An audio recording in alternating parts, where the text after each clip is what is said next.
অংশগ্রহণকারী শিক্ষার্থীদের সাথে আমরা কথা বলেছি, সাধারণ মানুষের সাথে কথা বলেছি এবং এই জুলাই পদযাত্রার মধ্য দিয়ে আমরা গণমানুষের কাছে গিয়েছি। গণমানুষের আকাঙ্ক্ষা, জুলাই গণ অভ্যুত্থানের পরবর্তীতে দেশ নিয়ে তাদের ভাবনা, দেশের গণতন্ত্র, আর্থসামাজিক পরিস্থিতি ইত্যাদি নিয়ে মানুষের যে আকাঙ্ক্ষা রয়েছে এবং একটা নতুন রাজনৈতিক দল হিসেবে আমাদের কাছে তাদের প্রত্যাশা ইত্যাদি বিষয় আমরা শুনেছি। এবং আমরা কর্মসূচিটি শুরু করার আগেই আমরা বলেছিলাম যে মানুষের কাছে যে আমরা যাচ্ছি, মানুষের কথা শুনছি, এর ভিত্তিতে আমরা আমাদের ভবিষ্যৎ কর্মসূচি, আমাদের ভবিষ্যৎ বাংলাদেশের উপকল্প আমরা তৈরি করব। এবং আগামীকাল ৩রা আগস্ট, আমরা জানি যে জুলাই গণঅভ্যুত্থানের ৩রা আগস্টে শহীদ মিনার থেকে সরকার পতনের এবং ফ্যাসিবাদী ব্যবস্থা বিলোপের এক দফা দাবি ঘোষিত হয়েছিল, যে এক দফার মধ্য দিয়ে আমরা ফ্যাসিবাদী ব্যবস্থার বিলোপ এবং একটি নতুন রাজনৈতিক বন্দোবস্তের দাবি জানিয়ে এসেছিলাম। এবং আমরা আমাদের পদযাত্রার মধ্যেও স্পষ্ট করেছি, জাতীয় নাগরিক পার্টির বিভিন্ন সময়ে বক্তব্যে আমরা বলেছি যে ফ্যাসিবাদী সরকারের পতন হলো, ফ্যাসিবাদী ব্যবস্থার পতন এখনো হয়নি। ফলে নতুন রাজনৈতিক বন্দোবস্তের বা নতুন বাংলাদেশের বিনির্মাণের যে লড়াই, সেটি আমাদেরকে এখনো চালিয়ে যেতে হচ্ছে।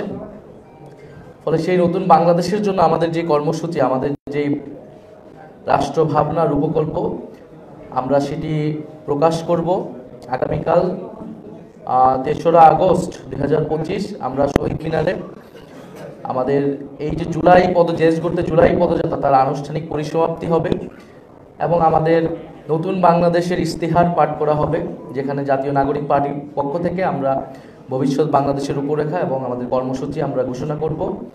বিকাল ৪টায় শহীদ মিনারে একটি জনসমাবেশের মাধ্যমে এই অনুষ্ঠানটি আয়োজিত হবে। আমরা সারা দেশের মানুষকে আহ্বান জানাচ্ছি, এর মধ্যে জুলাই সনদের বিষয়টি যাতে সুরাহা হয়। জুলাই সনদের বিষয়ে আপনারা জানেন যে ঐক্যমত হয়েছে ম্যাক্সিমাম জায়গায়, কিছু জায়গায় দ্বিমত রয়েছে। ঐক্যমত কমিশন থেকে এখন আসলে জানানো হয়নি যে বিষয়গুলোতে আপত্তি রয়েছে, নোট অফ ডিসেন্ট রয়েছে, সেগুলোতে নিয়ে তাদের পরিকল্পনা কি। এবং আমরা ঐক্যমত কমিশনের যে প্রশ্নটি তুলেছি লাস্ট সেশনগুলিতে, আমাদের সদস্য সচিব সেখানে ছিলেন, যে এটার বাস্তবায়ন পদ্ধতি কি সেটা নিয়ে ঐক্যমত কমিশন কথা বলেনি। ফলে আমাদের এই বাস্তবায়ন পদ্ধতি সুরাহা হয়ে আমাদের এই জুলাই সনদে সকল দল স্বাক্ষর করবে, যেটি কিভাবে বাস্তবায়ন হতে যাচ্ছে। এবং আমরা বলেছি যে জুলাই সনদের আইনি ভিত্তি থাকতে হবে, জুলাই সনদের ভিত্তিতেই পরবর্তী নির্বাচনী হতে হবে। আমরা নির্বাচিত সংসদের হাতে এই সংস্কার কার্যক্রম ছেড়ে দেব না, বরং জুলাই সনদের ভিত্তিতেই আগামীর সংসদ গঠিত হবে বা গণপরিষদ গঠিত হবে।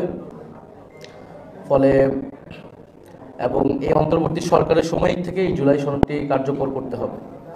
ফলে আমরা আশা করতেছি এবং আমাদের জুলাই সনদের দাবিও থাকবে আগামীকালের এই কর্মসূচি থেকে, বিচার সংস্কার এবং নতুন সংবিধানের দাবির সাথে থাকবেই যে সরকার যাতে দ্রুত সময়ের মধ্যেই ৫ই আগস্টের মধ্যেই এই জুলাই সনদের বিষয়েও একটা সুরাহা করে জুলাই সনদ রচিত হয়। এটি সারা দেশের মানুষের দাবি, গণ অভ্যুত্থানের অংশগ্রহণকারী এই ১ বছর পূর্তিতে আমরা সকল পক্ষ একসাথে আমরা যাতে এই আমাদের এই পরিবর্তনের রূপরেখাটি আমরা সবাই একসাথে এটা উদযাপন করতে পারি। আর দ্বিতীয়ত আপনারা জানেন যে আগামীকাল